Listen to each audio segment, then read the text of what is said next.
Ce sont des hommes qui détruisent la vie des jeunes filles, leur font même des enfants et ne prennent pas soin de ces enfants. Papa Abraham, il y a un enfant quelque part qui pleure et tu es concentré sur ton foyer. Mais sache que ce n'est pas une raison. Tu dois prendre soin de cet enfant-là. Parce que cet enfant n'a pas demandé de naître. Ismaël n'a pas demandé de naître. Et je vous assure, si Dieu n'avait pas sauvé Ismaël, Ismaël serait mort. Abraham n'avait rien fait pour qu'Ismaël vive. Parce que lorsque tu donnes de l'eau, rien qu'un bidon d'eau, à un enfant dans un désert, qu'est-ce que tu attends? Tu attends sa mort. Ce sont des pères irresponsables. Des pères qui ont engrossé des filles. Et pour protéger leur couple, ont méprisé, ont oublié leurs enfants. Et Ismaël est en train de crier. Cher papa, il y a des Ismaël qui crient et qui crient. Et c'est ton sang qui est en train de crier. Tu dois donner une pension alimentaire à cette femme que tu as engrossée pour qu'elle prenne soin de ton enfant. Même si tu ne l'as pas épousé, mais l'enfant doit étudier. L'enfant doit manger. L'enfant doit se vêtir. Ah oui, car c'est ton enfant. Oui, c'est ton enfant. Je ne suis pas en train d'encourager qu'il faut avoir 2 femmes, 3 femmes. Mais vous devez assumer vos responsabilités. Lorsque tu es dans ton couple et tu vas déranger une jeune fille et puis tu l'engrosses. Et oui, tu vas protéger ton couple. Mais cet enfant-là, ce sont des Abraham. Chère sœur, lorsque tu vois un homme te suivre avec de l'argent, il est riche, il a tout, il est marié et il te dit je vais quitter ma vieille femme pour toi, fais très attention, cela arrive très très rarement et même si ça arrive, cela est un péché parce que tu as détruit un foyer. Combien de filles aujourd'hui sont détruites? Tu étais une jeune fille et tu sors avec un papa qui a 70 ans et puis il te fait un enfant. Et puis lui va mourir dans 5 ans ou dans 10 ans. Et il te laisse avec un tout petit enfant qui n'est même pas reconnu dans la loi, qui n'est pas reconnu sur les documents et tout. Et puis le jour où ce monsieur s'en va, tu n'as rien et ton enfant n'a rien. Vous devez y réfléchir, chère sœur, vous devez y réfléchir. Les Abraham, aujourd'hui, sont en train de détruire des jeunes filles. Et même sont en train de détruire des enfants.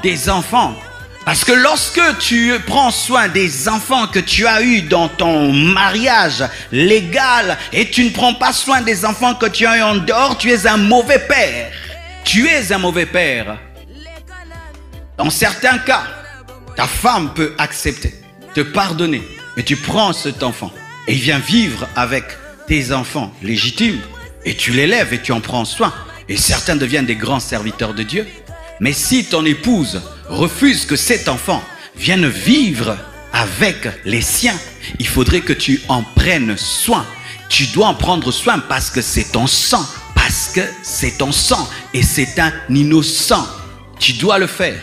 Mais c'est vrai, il y a souvent une peur que la relation revienne avec Agar au travers d'Ismaël. Souvent, les Sarah ont peur qu'au travers d'Ismaël, Abraham revienne avec Agar. Mais toi qui es Abraham, tu dois avoir la discipline et tu dois mettre une organisation autour d'Ismaël pour qu'au moins tu sois un bon père. Car lorsque Abraham a donné de l'eau à Ismaël, l'Éternel, le Dieu d'Abraham, a donné toute une source et a donné des nations.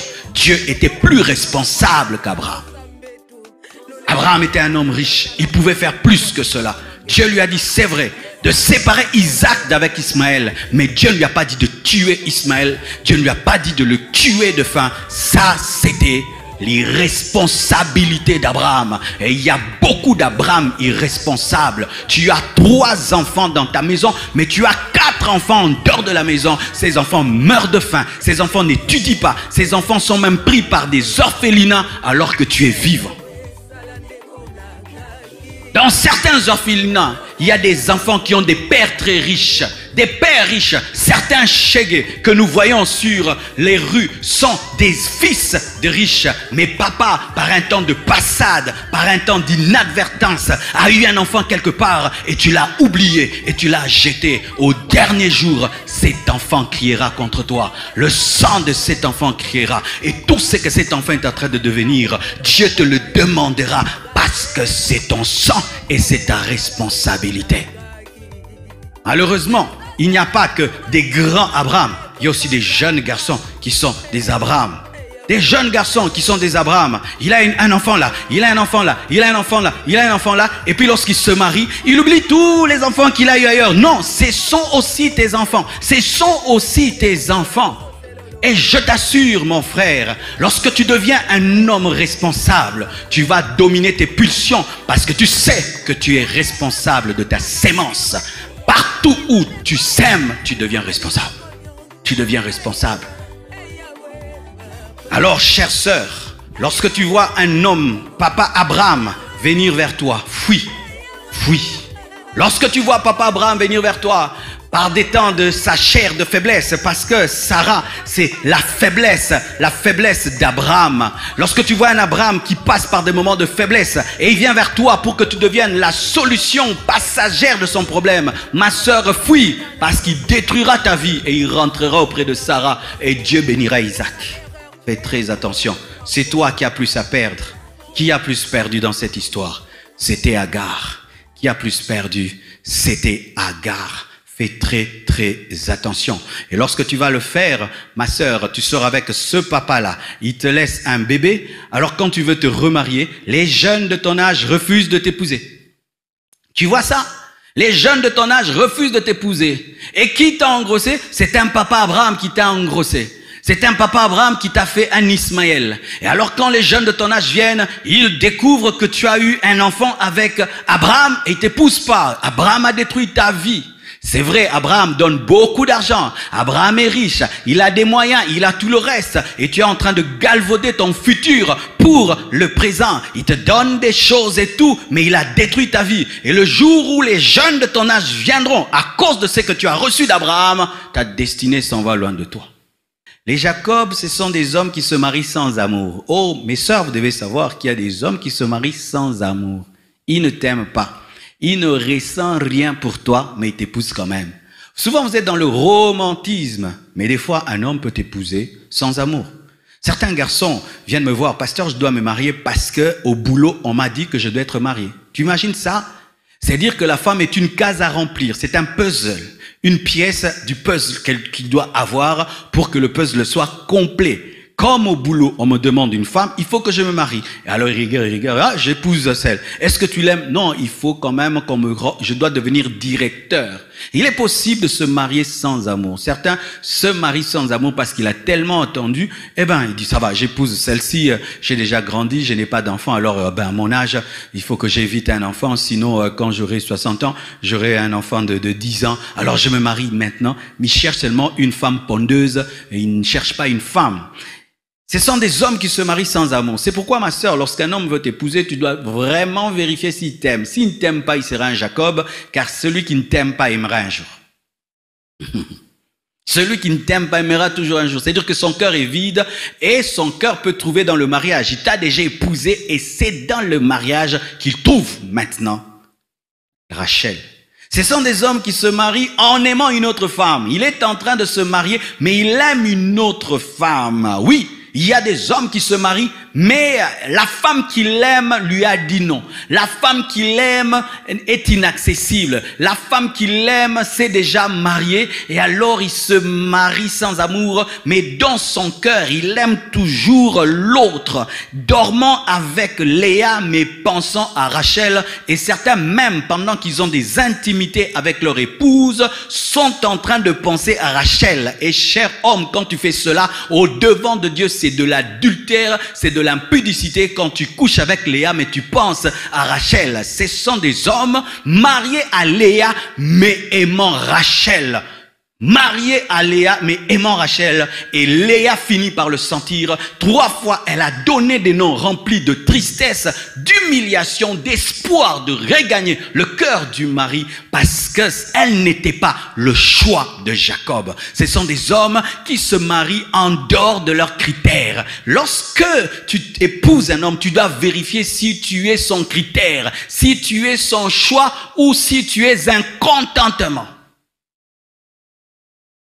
mariée sans qu'elle réponde à ces critères. Lorsque je vois Jacob, il aime une femme belle de figure et belle de corps. Et la Bible nous dit que Léa avait seulement un regard léger. Certains disent même qu'elle avait des yeux qui louchaient, un regard délicat. Mais nous voyons qu'elle n'avait pas la plastique de Rachel. Donc lui, ses critères étaient des critères physiques. Et donc il ne pouvait pas aimer Léa. Lorsqu'un homme veut t'épouser, tu dois vérifier si tu réponds à ces critères ou s'il se contente de toi, parce que le naturel chassé revient toujours au galop. Il a été longtemps avec Léa, mais son cœur était auprès de Rachel, son cœur était dans ses critères. C'est quand tu vois un homme, il est marié, mais il glorifie des femmes d'un tel genre, mais qui ne sont pas comme sa femme. Il glorifie des femmes qui n'ont rien à voir avec sa femme. Ce sont des Jacob qui ont épousé Léa, mais qui aiment Rachel. Ce sont des hommes qui se marient par pitié et par compassion. Mon frère, je suis le pasteur de l'église Compassion, mais je t'interdis de te marier par compassion parce que tu n'es pas la Croix-Rouge. Alléluia. Ah oui, elle souffre beaucoup. Cette fille, elle est orpheline. Je vais l'épouser. Cette fille-là, elle a trop grandi. Personne l'épouse. Moi, je vais l'épouser. Cette fille m'a tellement aidé. Si même j'ai fini mes études, c'est cette fille. Et puis, tu épouses. Elle me nourrit, je mange chez elle. Toi, tu veux épouser une femme pour le foufou et pour le pondou? Ah oui, il y a des garçons comme ça, vraiment. Frère, tu n'es pas sérieux. Parce que la femme te nourrit, elle te donne du pain, elle te donne le dindon, elle te donne, elle te donne, elle te donne, elle te donne. Et puis, tu épouses une femme parce qu'elle t'a donné le foufou. Des gens qui se marient par dette morale. Dette morale. C'est pourquoi, ma sœur, lorsque tu es fiancé à un homme, il ne faut pas trop en faire. Pour qu'il t'aime pour rien. Mais qu'il t'aime pas parce que tu as payé ses études. Comment une femme peut payer les études d'un homme? C'est toi qui payes son loyer, tu le nourris, tu l'habilles, et puis il t'épouse. Oh, il va t'épouser par dette morale. Il t'aime pas, il t'aime pas. Et certains même se marient parce que c'est la coutume. Chez nous, on donne toujours des femmes. Il aime une femme du Bandundu et lui, il est Moulouba. Non. On dit pas cette fille de Bandundu. Nous, c'est Moulouba. Et puis tout d'un coup, il y a un colis qui vient de Bakachimuna, qui vient de votre village là-bas et qui débarque au Tindinga. En français, on m'a envoyé. Et puis tu prends ce colis-là et tu l'épouses. Est-ce que tu l'as aimé? C'est Léa. C'est Léa. Et on en connaît des gens comme ça. Ils se sont mariés, c'est la coutume. Lui, il aime une femme d'une autre tribu. On lui donne, on lui impose une femme de sa tribu. Il aime telle femme. Papa et maman ne veulent pas de cette femme et lui imposent une autre femme. Il épouse par respect. Comme Léa. Jacob l'a épousé par respect pour Laban, par respect pour la coutume. Mais il a prouvé qu'il ne l'aimait pas. Chère sœur, si la coutume te pousse à épouser un homme, refuse. On te prend quelque part dans un village et tu veux épouser un homme que tu ne connais pas parce qu'ils ont fait une réunion et ils ont choisi notre fils d'épouser votre fille parce que nous nous connaissons depuis longtemps. Non. Les parents peuvent se connaître, mais toi tu ne le connais pas. Les parents peuvent s'apprécier, mais toi tu ne l'apprécies pas. Et même des fois, les parents peuvent le trouver très très bien. Et il est vraiment très très bien, mais toi tu ne ressens rien. Ce n'est pas parce que tout le monde l'acclame, tout le monde l'aime. Et si tu ne l'aimes pas, tu ne l'aimes pas. Ce sont des hommes qui se marient pour obéir à la coutume des hommes qui se marient dans les ténèbres spirituelles et qui regrettent dans la lumière spirituelle. Tous les choix que tu feras dans les ténèbres, tu les regretteras dans la lumière. Ce sont des gens qui choisissent quand il est déconnecté de Dieu. Il ne prie plus, il ne jeûne plus, il ne lit plus la Bible, il n'entend plus la voix de Dieu. C'est pendant ces temps-là qu'il choisit une femme. Quand tu étais très spirituel, tu n'as pas vu. Maintenant que tu es devenu un frère charnel, un faux chrétien, tu ne pries plus, tu ne jeûnes pas. Certains dans ce confinement, vous ne priez pas. Et c'est dans ce confinement que toi, tu as vu le mariage. Tu as choisi dans les ténèbres, faites très attention. On choisit lorsqu'on est au sommet de la montagne. Lorsque tu n'es pas au sommet de la montagne, tu ne vois pas toute la géographie. Ainsi, tu ne sais pas distinguer ce qui est plaine et ce qui est vallée. Mais celui qui est au sommet peut mieux voir. Mais lorsque tu es dans ta vallée spirituelle, tu ne pries plus, tu n'entends plus la voix de Dieu. Tu as perdu le discernement et la compréhension des songes et des visions. Tu ne sais plus les interpréter. C'est quand tu choisis, tu vas le regretter. Tout ce qu'on choisit dans les ténèbres, on le regrettes dans le noir. Imagine que tu vas dans un magasin tout noir et tu choisis une veste. Est-ce que tu as bien vu? Quand tu sortiras, tu vas te rendre compte que c'était une blouse. Et il y a beaucoup de gens comme ça. C'est quand tu entends quelqu'un, vraiment, si je connaissais Dieu, j'allais pas épouser cette femme. Si je connaissais Dieu, j'allais pas épouser cet homme. Si vraiment ce temps-là, je connaissais ce que je connais aujourd'hui, j'allais pas faire ce choix. Oh oui, je vous assure, beaucoup regrettent. Si j'avais connu Jésus, donc, je vois même des papas quand ils viennent à l'église, ils disent, pasteur, vous avez la grâce, vous avez connu Dieu quand vous êtes jeune, et vous êtes marié selon les principes de la parole. Mais nous là, on s'est marié dans la chair, et tu vois vraiment, il regrette. Qu'est-ce qu'il va faire? Il a déjà eu des enfants avec cette femme, elle a déjà eu des enfants avec ce mari, mais n'a pas choisi selon Dieu. C'est pourquoi, cher célibataire, lorsque tu traverses des moments où tu n'es plus en communion avec Dieu, où tu as perdu ta vie de prière, tu as perdu ton onction, tu as perdu ta sensibilité, ne choisis pas. Quelqu'un qui est malade ne choisit pas bien la nourriture parce qu'il a un problème de goût. Lorsque tu as un problème de goût, tu vas manger des choses que tu ne mangeais pas. Mais quand tu es guéri, tu choisiras très bien. Parce que le palais cesse de bien fonctionner lorsqu'on est malade. Et lorsque spirituellement tu es malade, tu auras un problème de goût. Tu vas choisir pour l'extérieur au lieu de choisir pour l'intérieur. Tu vas choisir pour le présent au lieu de choisir pour le futur. Tu vas choisir sans tenir compte des conséquences spirituelles et tu ne verras pas les esprits accompagnants. Ne n'ai pas épousé de tels hommes. Je vous dis clairement, n'épouse pas de tels hommes. Mais si tu es déjà marié à un tel homme, il faut que tu pries, que tu demandes la grâce de Dieu, que tu demandes l'aide de Dieu, que tu implores l'aide du Saint-Esprit, parce que ce qui est vrai, ça sera difficile. La Bible nous dit dans Proverbe 4, verset 14, « N'entre pas dans le sentier des méchants et ne marche pas dans la voie des hommes mauvais. » Des hommes mauvais. La Bible reconnaît qu'il y a des hommes mauvais. Le Créateur de l'homme reconnaît qu'il y a des hommes mauvais. C'est comme je crée des voitures et puis je te dis cette marque-là, elle est très compliquée. Et le Créateur de l'homme qui sonde le cœur et le rein reconnaît qu'il y a des hommes mauvais. Mes sœurs, sachez qu'il y a des hommes mauvais. Tu l'épouses, il détruit ta vie. Il t'enlève la paix, la joie, la santé, tes rêves, tes aspirations. Il démolit ta vie. Il devient ton plus grand problème. Ça existe.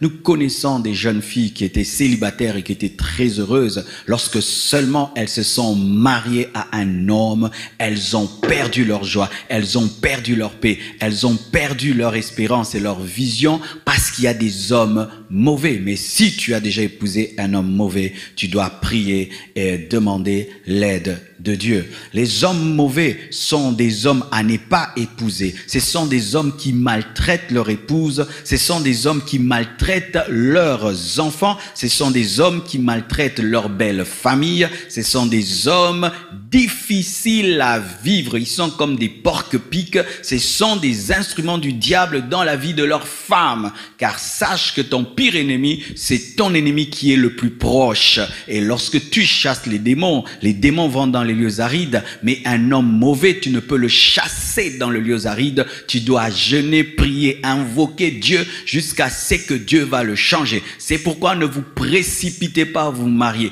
Ne vous précipitez pas. Ne vous mariez pas par rivalité, par compétition. Ces personnes qui se sont mariées par rivalité, par compétition, dans ce confinement se sont rendues compte qu'elles ont commis une grande erreur. Ce sont des hommes à ne pas épouser. Ce sont des hommes difficiles à vivre. Ce sont des hommes qui maltraitent même leur belle famille. C'est-à-dire que depuis que cet homme entre dans la vie de ta fille, toi qui es le père, toi qui es la mère, tu ne dors plus parce que tu entends qu'il bat ta fille, qu'il trompe ta fille, qu'il ridiculise ta fille. Car le bonheur des parents provient du bonheur des enfants. C'est pourquoi, chers parents, ne mariez pas vos filles pour les marier parce qu'elle a grandi, parce que cet homme est riche, parce que cet homme vit en Europe, et vous donnez votre fille à cet homme sans tenir compte de son caractère. Je vous assure, les problèmes que votre fille connaîtra auront des répercussions dans vos vies. Je vois aujourd'hui mes parents, ils ont la paix lorsque tout va bien dans la vie de leurs enfants. Si seulement il y a un petit-fils qui est malade, je vois ma mère qui perd la paix. Lorsque seulement un de ses enfants est malade, je vois comment elle manque la paix. Et imagine si l'un de ses ses enfants avait épousé un homme adultère, un homme infidèle, quoi qu'elle ait marié ses enfants, elle n'aurait point la paix. Chers parents, prendre une dot de 5 000 $, c'est bien beau, mais sachez que les problèmes qui peuvent émaner de cette dot peuvent vous coûter même 20 000 ou 30 000 $. On ne se débarrasse pas des enfants. Des fois même, les parents doivent s'opposer à certains mariages. Oui, s'opposer à certains mariages où tu dis que cet homme ne convient pas à ma fille. Cet homme va maltraiter ma fille. Ta fille est fiancée. Et déjà son fiancé là-bas, déjà son fiancé la trompe. Et chers parents, vous êtes au courant et vous laissez votre fille épouser un tel homme. Ils sont fiancés déjà, ils avortent et tu laisses un tel homme épouser ta fille. Un homme qui ramène ta fille à 1h du matin, à 2h du matin, à 23h, qui couche déjà avec elle et tu le sais et tu laisses un tel homme épouser ta fille. Tu l'as donné à un homme qui va la tuer. Et mourir, ce n'est pas seulement physiquement. Mourir, c'est des fois être séparé de Dieu, qui va la séparer de Dieu, qui va lui créer des maladies psychosomatiques, qui va l'amener à oublier son rêve. Et mari difficile. Et là même, j'en profite pour certaines personnes, certaines filles qui pensent que parce que cet homme prêche la parole, cet homme a une grande foi, cet homme fait des miracles, donc serait un bon mari. Non, il y a d'un côté faire des miracles, être un bon mari. Il y a d'un côté être un grand enseignant de la parole, être un bon mari. Il y a d'un côté libérer l'onction de l'esprit, être un bon mari. Des fois, les sœurs pensent que parce que cet homme, il prêche bien, cet homme, il est ouin, il donne des paroles de connaissance, il enseigne, il prêche et tout, il serait un bon mari. Non, je peux être capable de parler de Dieu, mais je suis incapable de parler à une femme. Je peux être capable d'enseigner la parole, mais je ne sais pas parler à mes enfants. Je peux être capable de révéler les Écritures, mais je ne sais pas comment on se comporte avec une femme. C'est pourquoi des fois vous êtes malheureuse parce que vous pensez que le ministère est un caractère, alors que le ministère, ce n'est que la continuité de l'œuvre de Christ au travers d'un homme.